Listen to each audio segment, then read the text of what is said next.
The first thing people noticed about Butterbean was never his record, his punching power, or the fear he put into trained professionals. It was his body. Round, heavy, awkward, completely opposite of what boxing posters and highlight reels had conditioned fans to expect from a real fighter. He didn't look carved from stone or cut from athletic perfection. He looked like a punchline, and for a long time, that was exactly how people treated him.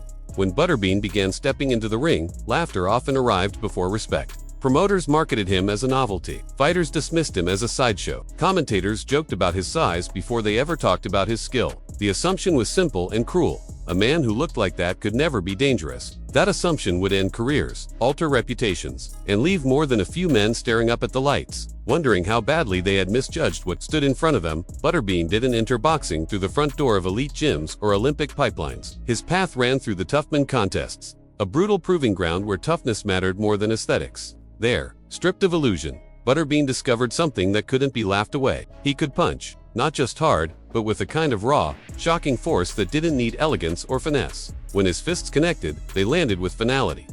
In those early days, nobody cared about footwork or jab statistics when Butterbean fought. They cared about survival. Opponents tried to circle, to box, to outmaneuver him, but the ring always seemed to shrink. Butterbean moved forward relentlessly, absorbing shots that would discourage other fighters, unfazed by pain or fatigue. And when he finally landed clean, fights ended suddenly. Five-time Toughman heavyweight champion, a record that spoke louder than jokes ever could. 56 wins against only 5 losses in that unforgiving circuit. Still, when he transitioned to professional boxing, the skepticism followed him like a shadow. The critics didn't disappear. If anything, they grew louder, convinced that real professionals would expose him.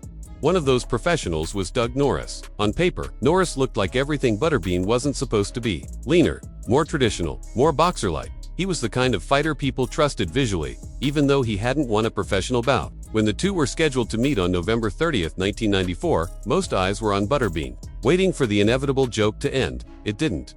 From the opening bell, Butterbean pressed forward, applying the same suffocating pressure that had flattened men before. Norris tried to box, tried to keep distance, tried to remind everyone that technique mattered. And for moments, it worked. He landed shots. He survived rounds. He even looked composed at times. But every second he stayed in the ring, the cost mounted.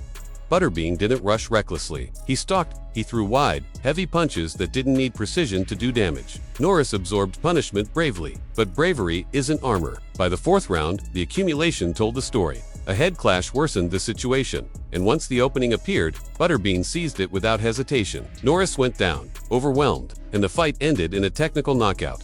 The laughter that once followed Butterbean grew quieter. The nickname stuck, but the tone changed. People no longer said it with mockery. They said it with caution. By the time Butterbean fought Pat Jackson on October 25, 1995, his reputation had begun to transform. He was undefeated at 14-0, and fans no longer came just to see the spectacle. They came to witness the inevitable question play out in real time. How long could someone last against him? Jackson looked the part again. Sharp, conditioned, confident. Another man who, at a glance, seemed built to dismantle the heavyweight anomaly across the ring. From the first round, Butterbean did what he always did. He closed the distance. He forced exchanges. He turned the fight into a test of endurance and will rather than aesthetics. Jackson tried to box intelligently, landing jabs and straight rights, moving backward to create space. But retreating against Butterbean was never a solution. Each step back invited a heavier step forward. Butterbean attacked the body, sapped energy, and leaned on his opponent until fatigue became visible. As the rounds progressed,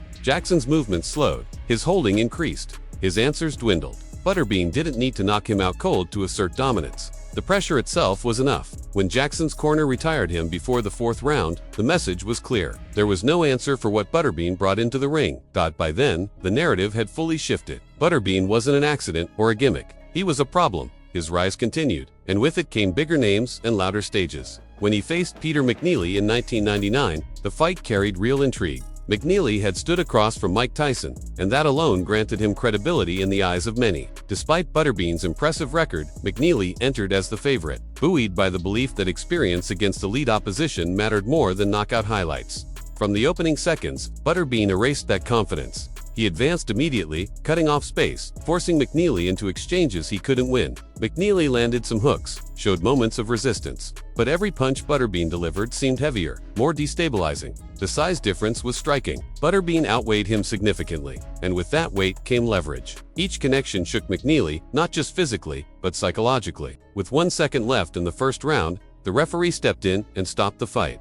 A controversial ending given McNeely was still upright. Controversial or not, the result stood. Butterbean had done what he always did. He imposed himself until authority intervened. By this point, Butterbean was no longer someone fighters laughed at. He was someone they avoided.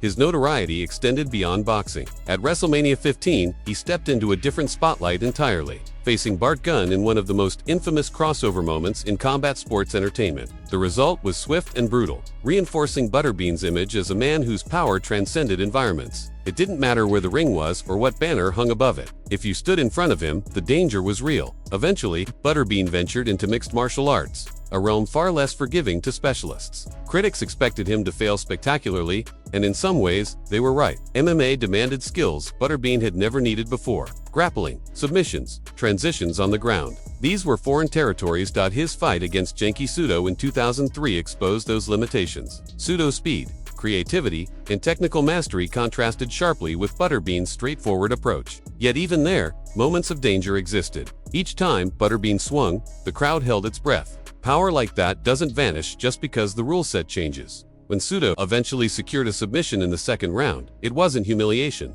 It was confirmation of reality. Butterbean had stepped outside his element and still forced respect. He didn't belong in MMA, but he didn't embarrass himself either. Perhaps the most telling moment of Butterbean's legacy never happened in the ring. Talks of a fight with Mike Tyson circulated, driven by fan demand and curiosity. Butterbean was offered the bout and turned it down, famously claiming Tyson didn't have the chin to withstand him. Whether bravado or belief, the statement captured something essential about Butterbean. He never accepted the role others wrote for him. He was never supposed to succeed, never supposed to scare professionals, never supposed to rewrite expectations of what a fighter could look like. Yet he did all of it by refusing to be anything other than what he was. Butterbean's story isn't about perfect technique or championship belts in glittering arenas. It's about the danger of underestimation, about how laughter can turn into silence when assumptions meet reality. Every man who stepped into the ring thinking Butterbean was a joke paid a price. Sometimes brutally, sometimes quickly, always memorably. In a sport obsessed with image, Butterbean proved substance still mattered. He proved that power doesn't need symmetry, that pressure can outweigh polish, and that the most dangerous opponent is often the one no one takes seriously. So now, looking back at his fights, his knockouts, and the disbelief etched onto the faces of men who thought they were safe, the question becomes unavoidable. Which Butterbean moment stands out to you the most? Was it his early dominance, the McNeely stoppage, or the shockwaves he sent through wrestling and MMA alike? If you enjoyed this breakdown and want more deep dives into the forgotten, misunderstood, and underestimated figures in combat sports history, make sure to like the video, subscribe to the channel, and let your thoughts be heard in the comments below.